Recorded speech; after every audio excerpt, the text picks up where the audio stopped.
Hello everyone, thanks for tuning in to the 4th Winter 2022-2023 update from GavsWeatherVids. So here we go again, trying to bring you another winter update. And what an epic we've got for you here. We've got 68, look at that, 68 tabs open. We're going to party like it's 2019 or something. We're going to do an old style winter update. It's going to be a true epic this. I'm going to try and keep it to 40-50 minutes though. So how I'm going to manage that, I don't know. But I am going to try and keep it within that 40 to 50 minute time frame that I'm aiming for on all of the videos. So we're going to zoom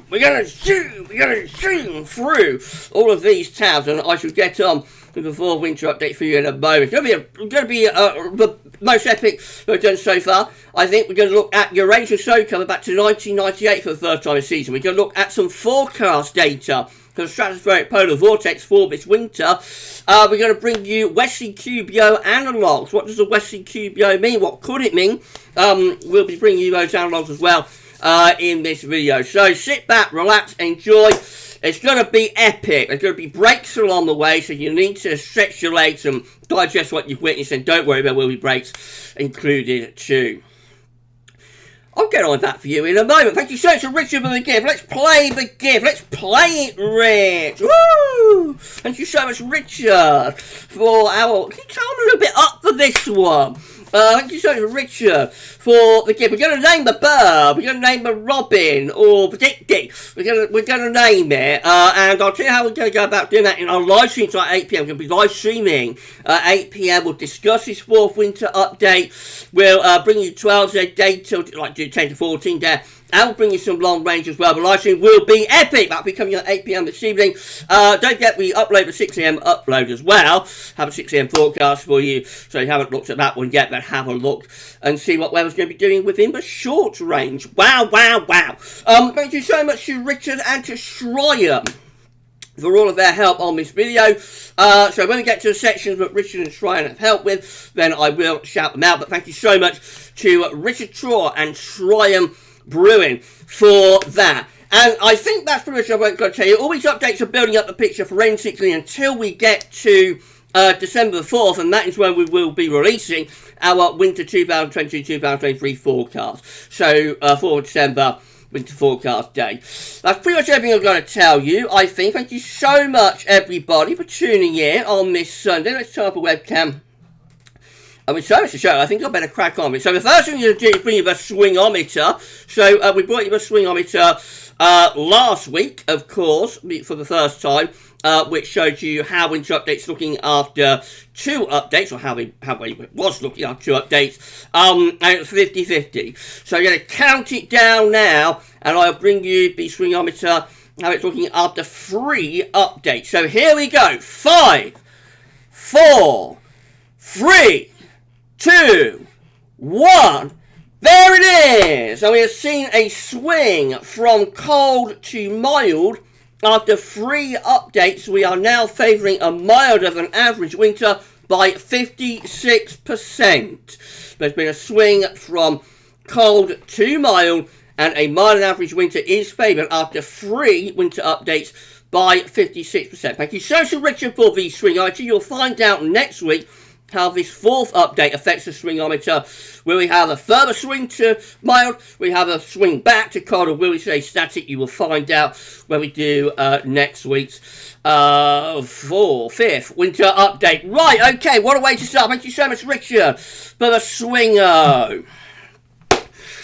Right, we're going to begin this update having a look at Arctic sea ice extent. We're going to begin and end like in normal latitude. So we're going to start with Arctic sea ice extent. We're going to end with Siberian snow cover. Now look, we have turned the curve. The refreeze has begun. This blue line is this year's Arctic sea ice extent. You can see that we have passed our minimum sea ice extent for this melt season. We've turned the curve, and Arctic sea ice extent is now beginning to tick back up. How does that compare with long-term averages? We're well under 79 to 1990 average. We're well under 1991 to 2000 average. We are under the 2001-2010 average. Not that much under it though. We're actually slightly above the 2011 to 2020 average. So we're below most of our long-term averages for Arctic size extent, but we are above our most recent average 2011 to 2020. How are we looking in terms of past years? So this is 2021, which we are very close to. That's 2020, we're above 2020 for Arctic size extent. That is 2019, we're above that year. That is 2018, we're very, very close to 2018. That's 2017, bang on 2017. That's 2016, we're a little bit above 2016. That's 2015, a little bit above that one, but not far away from it. 2014 is the first year that we are under for Arctic size extent, and we're under 2013 too. That is 2012, that's the record minimum year, well above that year. That's 2011, a little bit above 2011, not far away from it. That's 2010, virtually bang on that year, just a little bit above, but very, very close to it. That's 2009, we're under 2009, for Arctic size extent. That's 2008, we're very close to that one, just a little bit above. 2007, we're above that year. And then finally 2006, which is the first year that we are well under for Arctic size extent. We will not look at this again because the refreeze has begun. We've turned the curve. And yeah, so what's going to happen now is that the Arctic will gradually freeze back up again. Right, moving on to sea surface temperature anomalies. So this is how the oceans were looking. We did last week's update. So we've got our 4 areas of interest. Of course, we've got the ENSO region up here. We've got the northern and northeastern Pacific over there. We've got the Indian Ocean over here. And we've got the North Atlantic over there. That's how the oceans were looking last week. Do you want to see the latest? That's it. So in terms of the ENSO region, first of all, let's go back and then go forward. You can see that in the ENSO region, La Nina has strengthened a little bit more over the past week, especially so in this eastern portion of the equatorial Pacific Ocean. Those blue curves with cold average sea surface temperatures are the signal for La Nina. What about in the northern Pacific? Let's go back to last week and then forward to this week. Very little change in the northern and northeastern Pacific. It still remains significantly warmer than normal. How are things looking in the Indian Ocean? That's how things looked in the Indian Ocean last week. This is the latest. Not that much change. The negative IOD continues. It remains cooler there and warmer over there. And then finally in the North Atlantic, that's how things looked over here in the North Atlantic last week. This is the latest. So getting ever warmer to the south of Greenland, between Newfoundland and Greenland up here. Pretty warm through the tropics, Caribbean and Gulf of Mexico. Continuing to cool down slightly, probably in response to tropical developments through here. We don't have a tripole at this point, but we do have a very warm northern Atlantic Ocean, especially that area just there. If we keep it warm there, turn things cooler maybe through here and there, and then have things warm around here, then that would be a tripole, but we have not yet got a tripole. We saw last week when we went back through the archives that the years we're closest to at the moment for Atlantic sea surface temperature is probably 2012 and 2010. But neither of them were bang on. This is a 7-day change for the oceans. So in the ENSO region, first of all, in the equatorial Pacific Ocean, you can see that some areas have got colder. Right to the coast of Peru, it's warmed up a little bit there. Generally, though, I think, particularly in the eastern portion of the Pacific Ocean, it has got, of the equatorial Pacific Ocean, has got a little bit warmer. Indian Ocean looks like it's just warming generally across the board over the past 7 days. And then in the northeastern Pacific, it has cooled a little bit over the past 7 days, but not yet enough to pull down the overall anomaly. Remember, if we're like 5 degrees above average with our ocean temperature, and over 7 days we cool things down by 1 degree, then it's still going to be like 4 degrees above average in terms of the anomaly, if you see what I mean. And then over in the North Atlantic, so still looking a bit on the cool side around the eastern side of America towards Newfoundland. Over the past 7 days, things have continued to cool there. That has been a trend over the past, it's now 21 days, so we saw this trend like a couple of weeks ago and last week as well. So if this carries on, we might find our way to a tripole.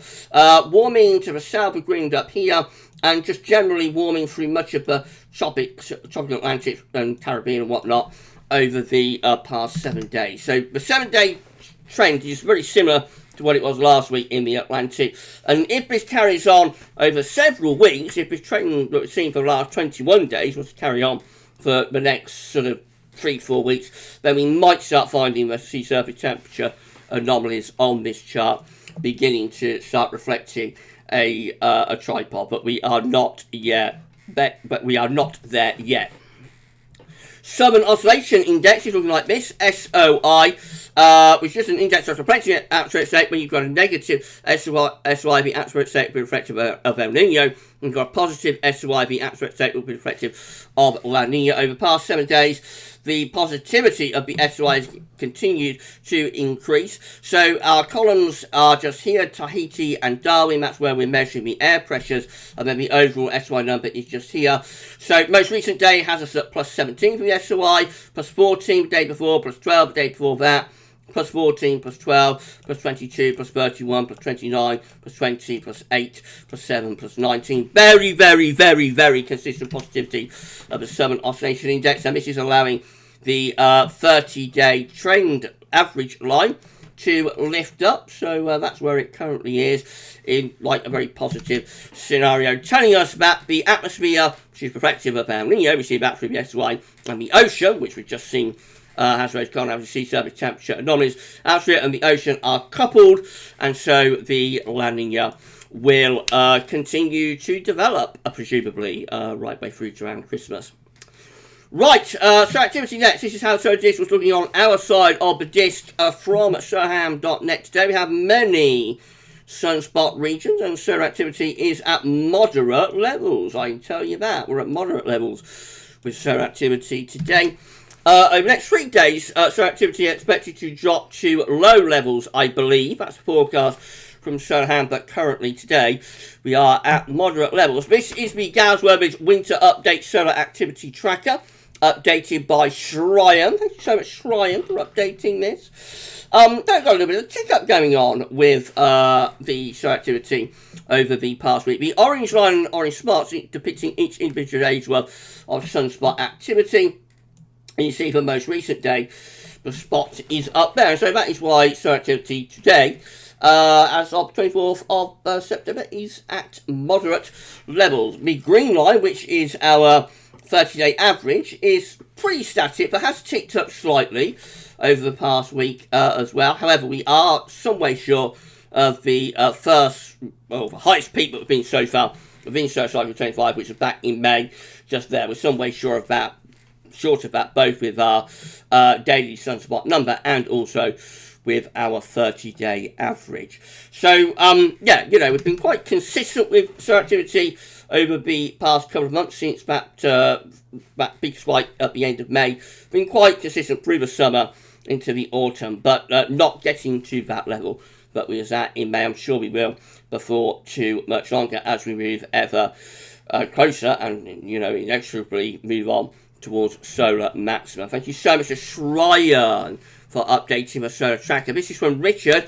This is showing spotted days and the current spotted stretch. Thank you so much, Richard, for this. So for 2022 so far, we've had 263 days with sunspots, which is 99% of the year. That is comparable to our comparable year, which is 2011, which had 363 days through the total year. Again, that was 99% of the year. So this year, in terms of sunspots, looking very similar right now to the comparable year in 2011, comparable to solar cycle 24.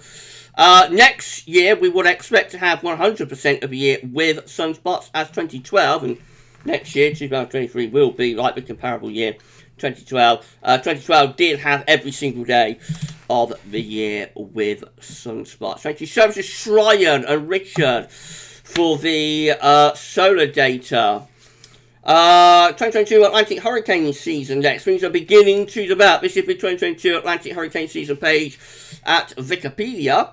And we can scroll down and have a look at the scores on the doors. Miss Ford, here we go then. So for the season so far, we've had a total of 9 tropical depressions, a total of 9 tropical storms, 3 hurricanes and 1 major category 3 or above hurricane. That's how the numbers are looking so far in this season. Let's have a look at ACE. This is the ACE page updated today by Ace Master Shryan. Thank you so much, Ace Master Shryan, for updating this.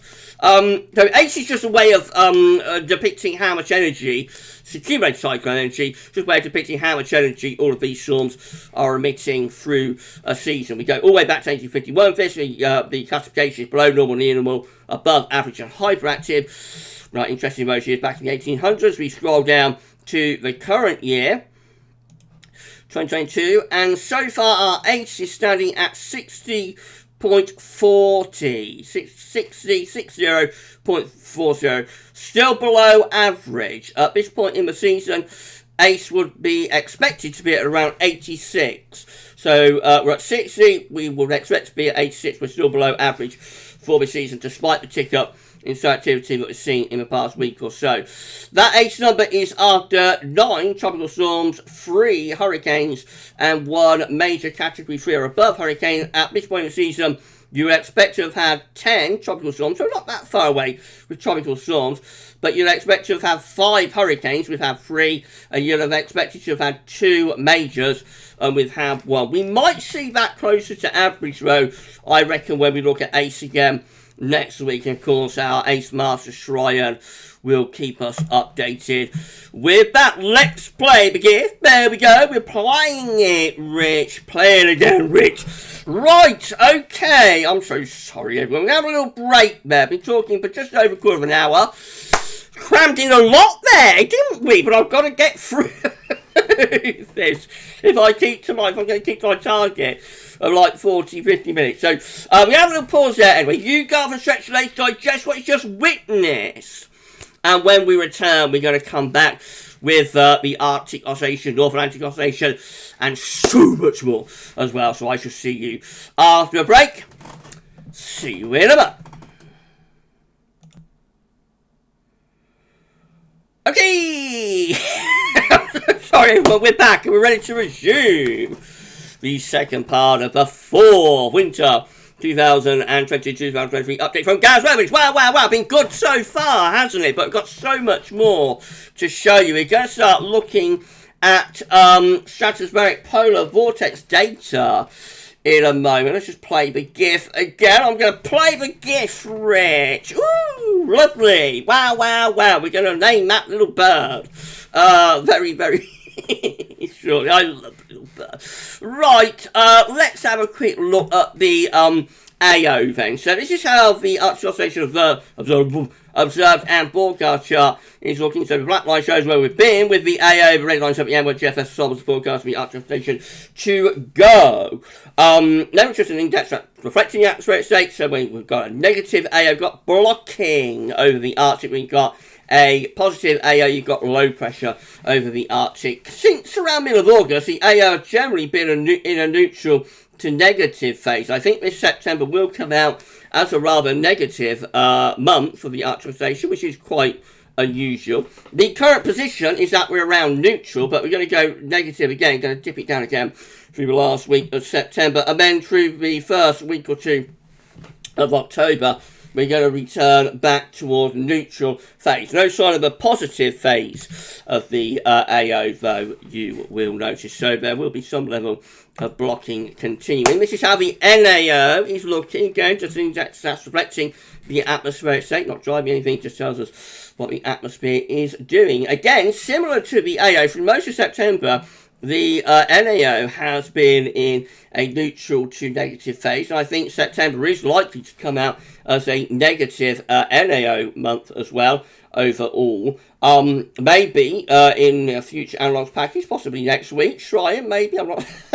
There's a bit of surprise to Shryan, I'm sure, but maybe we can start sorting out some years that have negative AOs and NAOs in September. Anyway, where we currently are with the NAO is that we're around neutral. The GFS ensembles forecasting the NAO to say neutral to negative into the first week to 10 days or so of October. The last time we was in like a strongly positive phase with the NEO in the first half of August, you will notice. So we're in a long-term trend of neutral to negative NEO and AO condition, it would seem. That tells us nothing, though, probably about what can happen when we get to winter. It won't be the first time the NEO and NEO have been negative through the autumn and then suddenly flipped positive on the first day of December and stayed there all the way through the winter. Now, let's deal with the stratosphere then. So this is how the GFS is forecasting stratospheric temperature to develop over the next couple of weeks. These blue colours are the cold temperatures that we've got at 10 HPA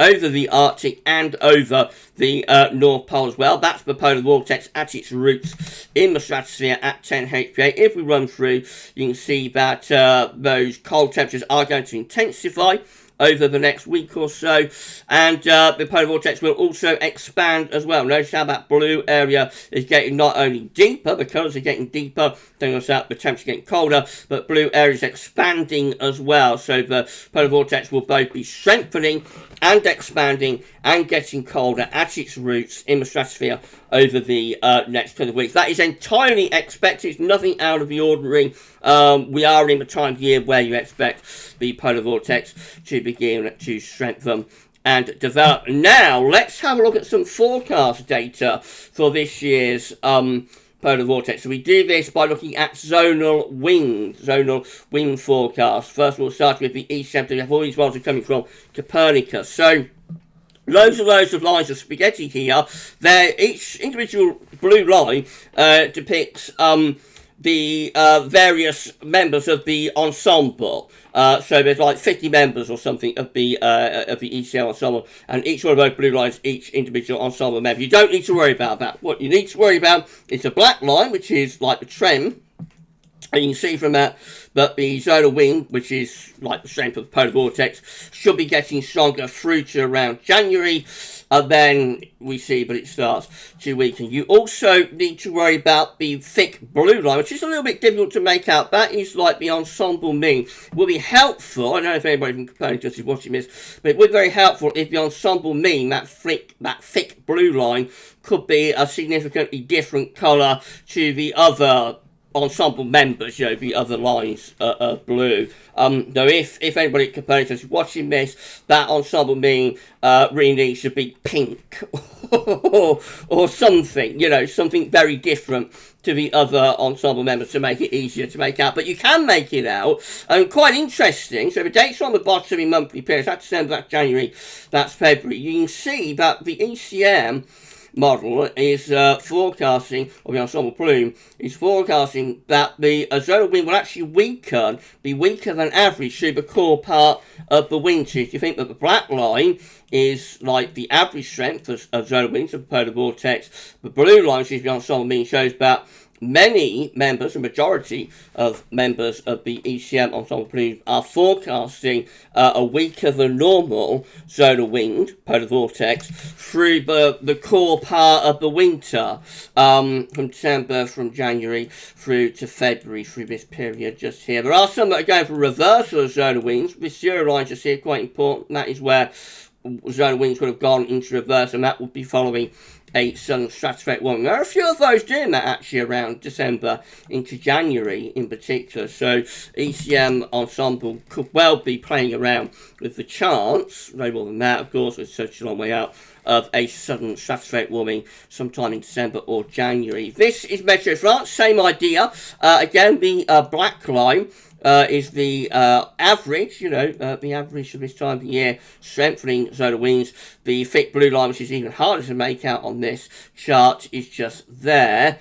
And a little bit weaker than average, but not as much actually as the ECM is showing. So through most of the autumn, the Meteo France ensemble mean is a little bit weaker than average with zonal winds. As we get into the winter itself, though, December, January, February, it goes towards average. So not as weak with the zonal wind with Meteo France. This is the UK Met, our very own UK Met Office forecast for zonal winds. Again, the black line is the trend, which should be getting stronger with the zonal winds at this time of year. The blue line, again, always hard to make it out on these charts. If only Copernicus could change that colour on that ensemble mean line to pink or something, it would be so much easier to make it out. But it is a little bit weaker than average. The UK Met Office is also forecasting weaker than average zone of winds until later on in winter into February, and then actually goes a little bit stronger than average. So it might be indicating that we get an early sort of stratospheric warming or something, or certainly a weaker than average polar vortex anyway for the early part of the winter, November, December into January, and then from around like February onwards, that line went a bit wonky, but from around February onwards, that's when the zone of wind of the polar vortex begins to get stronger. This is DWD. This one is also going for a weaker than average zonal wind. Again, the black line is the is climatology, is the trend line. The blue line just there, quite significantly under the long-term trend throughout much of the winter. Actually, it's not until around there, which is sort of late January to February, but we see the zone of wind getting back to or above average. So certainly the early part of winter, there's a little bit of evidence here, but the zone of wind and the polar vortex might be weaker than normal for the early part of the season. And then this is for JMA, and this is almost impossible to make out because that blue line again, the ensemble mean, is the same colour as all the other lines of spaghetti. It's very, very difficult to make this out. I think, though, it does go, I think it's quite close to average early on through the season, quite close to that black line for the early part of the season. And then, can you just make that out? That blue line just there goes under par, goes under long-term average, like from January to February. So a little bit later weakening the zone of wind got with the JMA, but it does eventually get there. And again, later on, if we draw this zero line just here, later on, you'll see that quite a few members of the JMA ensemble are going for like reversal of zone of wind in January or possibly in towards February. So it does it a little bit later, but again, the JMA flirts with the idea of a weaker than normal zone of wind through the course of this winter. Something very different there, and we'll be looking at that again next month, when all of those models will update at Copernicus again in October. We'll see how it's looking, but quite interesting from a stratospheric polar vortex perspective, I think, with that. Right, we're going to have a pause, and when we come back, we're going to be looking at some analogues. Wow, wow, wow. We're going to have our analog section of this fourth winter update. Next, we'll be looking at westerly QBO winters. I shall see you in 2 seconds.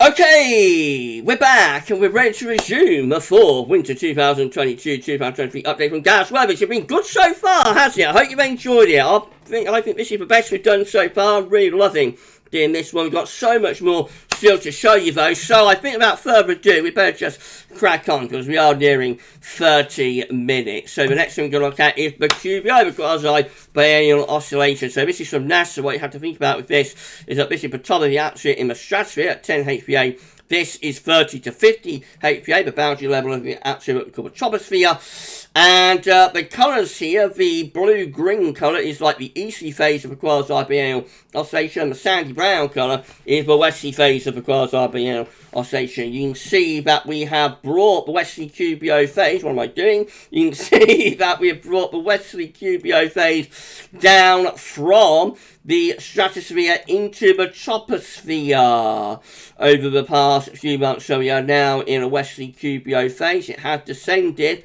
and this winter, therefore, will just be a strong and a mature westerly QBO winter. There will be no descending or ascending, nothing like that going on. Just going to be a straightforward, straightforward westerly QBO winter. And so very simply for our analogues this week, we're going to be looking at winters that are westerly QBO winters. There's no sort of developing with this or no weakening. These are just the proper westerly QBO phase winters. Thank you so much to Shryan for getting these years together for us. So we begin with 1966, 1967. This is quite a mild and wet winter in the 1960s. Most of the 1960s winters are cold. This does have cold snaps. They all have cold snaps in the 1960s, really. But this is at the milder end of the range, actually. So that's a milder winter and quite unsettled. We've got 1971, 1972. This is quite a mild winter as well. Lots of low pressure out to west, high pressure is over Scandinavia, but not really in a position to bring us anything overly cold. We've got 1975, 1976, and the summer, this summer just gone, has been kind of similar in a way to 1975. This has been appearing quite a bit in our analogues so far. It's there as a westerly GWV winter as well. This is a dry and mild winter with high pressure in off the Atlantic into the western part of Europe. It's like another very dry winter within a period of drought. We've got 1985, 1986. This one's much more interesting from a cold perspective. This is just a westerly GWV winter as well. So this one is a cold winter, has high pressure blocking around Greenland. It has low pressure to our south and east, and we bring in easterly winds. So very on off with the cold through, well, it has a very mild December actually to Christmas. I mean, it gets cold around Christmas to New Year. Then cold is on and off through January, especially early January has some slow cold weather. But it's really end of January and February, but it gets very cold with the massive Siberian high bringing a big freeze during February. It is our last negative CET month for February in 1986, and overall it is a very cold winter. We've got 1987, 1988 showing up next. This is a mild and wet winter. So a lot of the 1980s winters are cold, but we have three very mild ones at the end. This is the start of that trilogy. 87, 88 is a mild and wet winter. We have 1990, 1991. This is quite a cold winter as well, especially so again in February. So it has Scandinavian high, has the easterly wind, sort of on off. It's a snowstorm in December, but December 1990 quite mild. January is just dry, cold and frosty, and then we get big freeze in the first half of February 1991. I'm sure a lot of people will remember the severe cold of February 1991. Have a long gap then, really big gap to 2008-9. Remember, we're not looking at like developing westerly GWV winters or weakening westerly GWV winters, so that explains that quite long gap. Probably we're just looking at winters that are purely within a proper, in the peak phase, if you like, of the westerly GWV. And so our next winter is 2008-2009. This is quite a cold one as well. I'm sure this is a bit of a surprise though, because most people will think that a westerly GWV will favour a mild winter, and a lot of the time it does, but it's not that straightforward. And it's the same with the easterly GWV, of course. Easterly GWV does not guarantee that you're going to get a cold winter by any means at all, as we saw last winter, which was a strong easterly GWV winter. Nevertheless, it was still mild. So this one, 08-09, easterly winds. This is the start of a run of colder winters from 08-09 to 12-13, and yeah, we've got 2008-2009 there, which is quite cold, particularly so in the first half of February. 2010-2011, the December to remember, also has a strong easterly GWV phase with blocking around Greenland and westerly GWV phase, I should say, and the jet stream push south will start getting a little bit tired now. Winds coming in from the east, of course, so this is a very front-loaded winter, has our coldest December since 1890, which is why it is the December to remember, but it does have a very mild February. Then we have 2013, 2014. This is a mild, wet, stormy winter with lots of low pressure over and to the west of the country. In come those southwesterly winds. That's a very mild, wet winter. We've got 2015, 2016. It's also exceptionally mild winter. So now we've got mild winters appearing. Very mild and wet for winter of 2015-16. Big El Nino going on with that one though, of course. 2016, 2017 is a mild and dry winter with high pressure right over the top of the country. And then finally we've got 2020, 2021, which is the infamous, I should mention, it's the infamous teaser, with high pressure up north and low pressure over to south of the country, and in are coming those easterly winds with the winter of 2020. 2021. It's so very nearly a really cold winter. Actually, for Scotland, it is a cold winter for that low pressure. That purple blob there, so being just off the southwest approaches, needs to be down towards Biscay. So the purple blob needs to be there somewhere. And if that had happened, all places, the whole of the country would have had a very cold winter, I think, the 2020, 2021. So near, yet so far. Right, let's put all that together then. So this all Decembers combined are looking in westerly QBO winters, generally an anticyclonic, a relatively mild scenario for those Decembers, dry and relatively mild. Or January's combined does look a little bit more interesting. We raise the heights to the north. We have the trough of low pressure over country, much more unsettled, obviously, in January compared to December, and quite favouring milder conditions, but not all that far away from bringing something colder in. And then this is how all February's combined are looking with westerly QBO winters, high pressure towards Scandinavia, low pressure to our west and southwest. Again, looks unsettled. January and February both looking unsettled, and overall probably favours mild, but not that straightforward, because there are enough cold winters within the analogues there to produce considerable amounts of blocking, either around Greenland or Scandinavia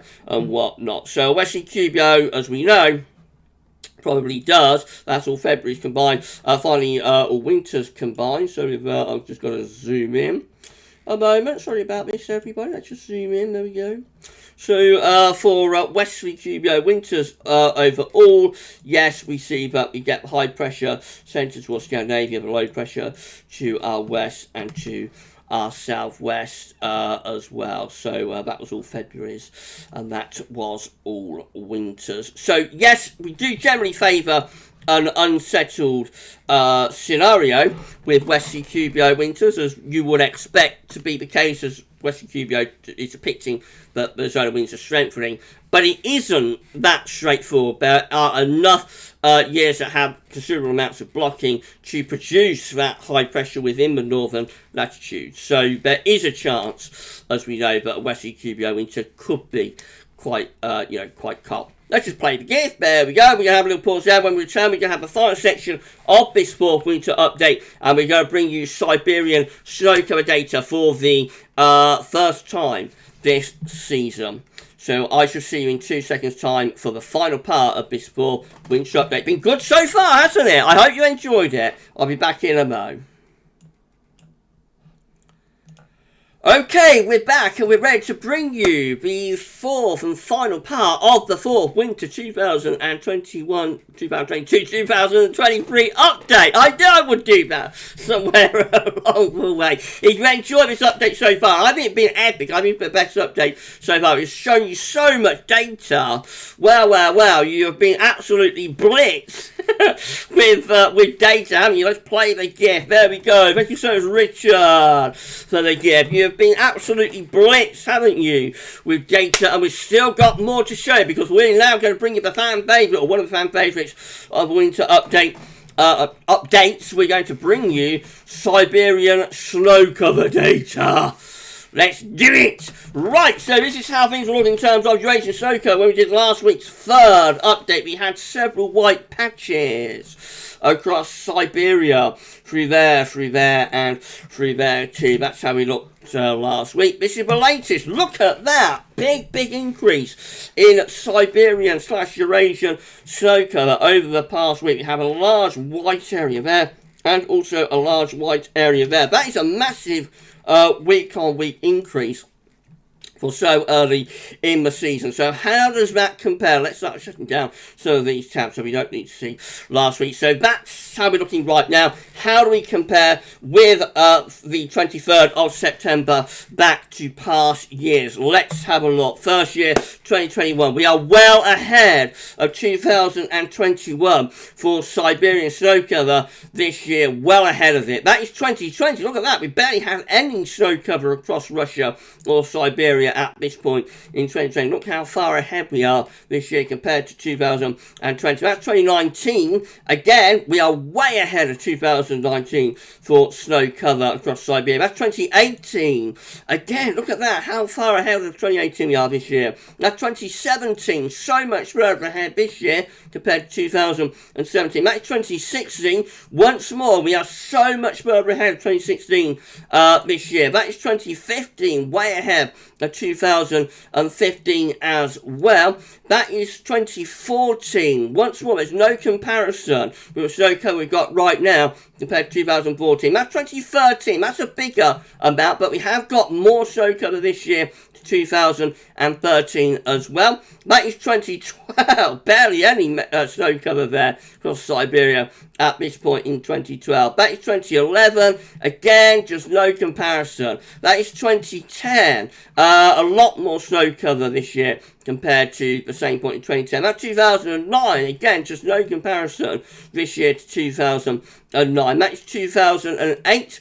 Again, there's absolutely no comparison whatsoever. That is 2007. And again, we are so much further ahead of 2007 this year. That's 2006, which we are way ahead of once more. That's 2005. We're way ahead of 2005 as well. That's 2004. No comparison to 2004 at all. That is 2003, and again we can see that there is no comparison to this year in 2003. We are so much further ahead of 2003 at this point. That's 2002. We are way ahead of 2002 as well, or we're quite significantly ahead of 2002. That's 2001. We are well ahead of 2001 as well. That is 2000. Again, we are way ahead of 2000 for Siberian snow cover. That is 1999, way ahead of that year, and the last year is 1998, and we are way ahead of 1998 for Siberian snow cover this year too. And so therefore, we can say that certainly back to 1998, we have got more snow cover this year than any year since 1998, since the archive starts there. At that website. We can go further back than that at another website. We can go back to 1960s. We will probably start doing that from next week onwards. I don't normally do these comparisons this early in the updates. Normally I start doing these at the beginning of October, but I knew that something quite unusual happened over the past week across Siberia. So I wanted to do the comparison this week, do it a week earlier than I would normally have done so. And you see the reason why. Wow. So, yes, we've got the most amount of snow across Siberia this point of the year, 23rd of September. The most amount that we have had since the archive begins there in 1998. Next week we'll probably go back into the 1960s and see how things are looking. Wow, what an update! And I kept that within the 40-50 minute mark, didn't I? 42 minutes. I was thinking we could go to an hour, how much I had to show you, but I have gone zoom through that winter update, and we're doing this old school. This is like how I used to do the updates on the old channel in 2012, 2013, except there's a lot more data included, but I used to whiz through, those very early updates back in 2012, 2013 on the old channel, and so yeah, what a blitz of the senses this has been with all of the data. I hope I've not overwhelmed you, but you can come back and watch this at any point. Will be kept on the YouTube channel, and definitely you'll be able to come back and watch this whenever you want. It's within the winter updates playlist, so yeah, if it's been a little bit too much, you take it all in, then you can come back, subsequent days and weeks, and have a look and take it in at a slower pace, maybe. I don't know, but it's done now anyway. Thank you so much to Richard, and thank you so much to Shryan for all of the help on this update. We will be live streaming at 8 p.m. this evening. I'm sure you have questions about this winter update on the live stream, so I'll be taking your questions. I'll tell you how we're gonna name a bird, and we'll have a look at 12Z, and we'll have a look at some long range too. So it's gonna be an epic live stream. That'll be at 8 p.m. You enjoy the rest of your Sunday, and I shall see you live at 8. But for this fourth winter 2022-2023 update, that's all for now, and thanks for watching. I'm going to go and collapse in a dark room now. Bye for now.